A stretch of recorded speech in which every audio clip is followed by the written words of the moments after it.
Hey guys, today I'm going to be showing you how to damage the character included with Survival Game Kit from a blueprint that's not included in the asset.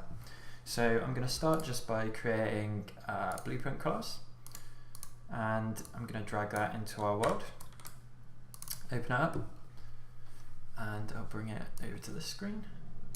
And I'm just going to be using a box collision, because that's sort of the easiest way to go about this, or to demo it. So we can add that, and I'll set the extent to like 64 by 64 by 64.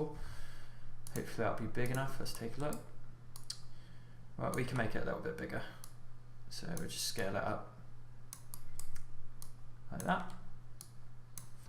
And what we're going to do is have it so that when the character walks into this box, it deals damage to the character. Now this is already included in the pack with the damage zone, but I'm just going to be showing you how you can set it up so you can get an idea of how to apply damage to the character from wherever you need to do it to.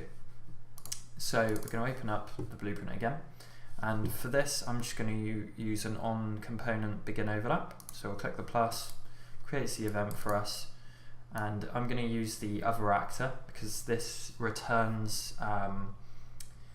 the actor, a reference of the actor that begins overlapping with the box. So, and then from that we can just do damage, and we'll use the damage message, and that's contained in the BP survival inventory interface. So that one, this tells our character, or tells any blueprint included in Survival Game Kit to take damage. So there's a few bits and pieces we'll want to add before this. So I'm going to just add a do once. So this will only happen when the character enters the box.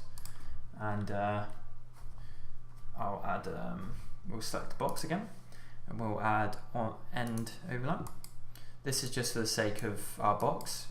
If you're doing damage in, say, a different sort of blueprint, you probably won't need a do once, but you probably will need a switch as authority, and this means that only the server can call this event. This is important because only the server should call damage.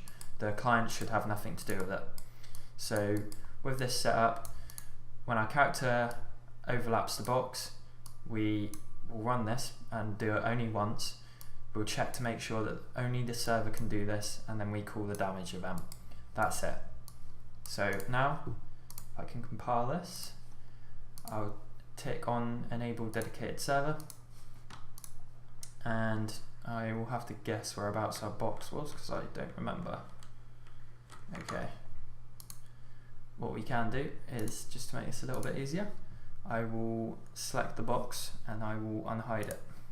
Oh, and we do need to set our damage, so I'll set this to 10. So now when we hit play and we run into our box, we lose health. So now hitbox is a little bit more difficult because obviously there's no hitbox out pin here, but what we do have is component, and that returns the component that was hit.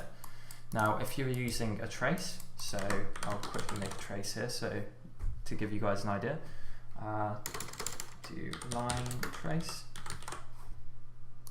If I was using a line trace, I could drag out from our hit here, and I could use this pin here, hit actor, and that's what I would use instead for our damage. So it'd look like this. Now, to get our hitbox, I'm just going to quickly put this back up over here. To get the name of our hitbox, we're going to use this other component on our begin overlap, or if you're using a trace, you can use the hit component from your break hit result.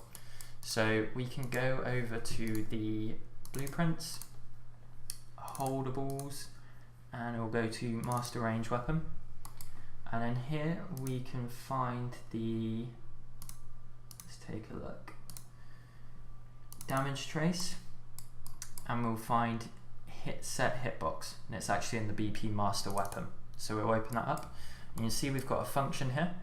Now what we basically want to do is we want to create this function in our new blueprint. So we're going to create a new function, we'll call it hitbox, or I'm just calling mine hit, it's fine. We'll have an input of a actor component and set it to object reference, and I will name this, let me check what the name is here, I'll name it component. So go back here and name it component, and we will also want to have a hitbox in our return. So in our outputs we'll add hit, and we'll choose e hitbox type. And now we can just go back to our master weapon, and we can copy all of this, and we'll go back to hit, paste that in, and plug this in here. So all we're doing now is replacing the broken things from where we've copied the nodes. So we'll do get component, and we'll get that one. We can plug it in there, and we don't need to make a component variable, because we can just when something's an input, it automatically gives it a variable. So I can just copy and paste this to fix the broken ones, and we can right click this one and click create local variable, and then we'll take the return node, plug this in here, copy paste like this, like that. So now when we hit a component, we'll give this function the component's name, and it will check to see if it's a head hitbox, arm hitbox, chest or legs, and then it will return which one it is. So we can go back to our event graph, and we can do the hitbox, plug it into our switch as authority, component into other component, this into here, and we can plug our hitbox into our hitbox.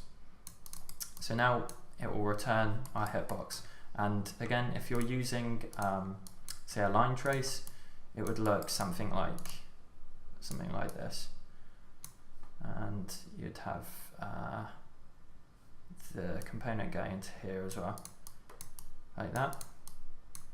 So hit actor will be, so hit actor into the target of your damage, and then hit component into the component pin of your new hitbox function, and then hitbox into the hitbox. So if we shoot the head, this will return the head's hitbox. This will tell the damage node there's the head, and it will apply the 10 damage. So that's pretty much a basic setup of how you damage the player and the building parts. Is you just need this node and its actor reference, and then if you want hitboxes, you can follow how I did and add the function here to get the hitbox functionality as well, and then of course set your damage. So that's pretty much it, guys. Hopefully you enjoyed this and it helped you out.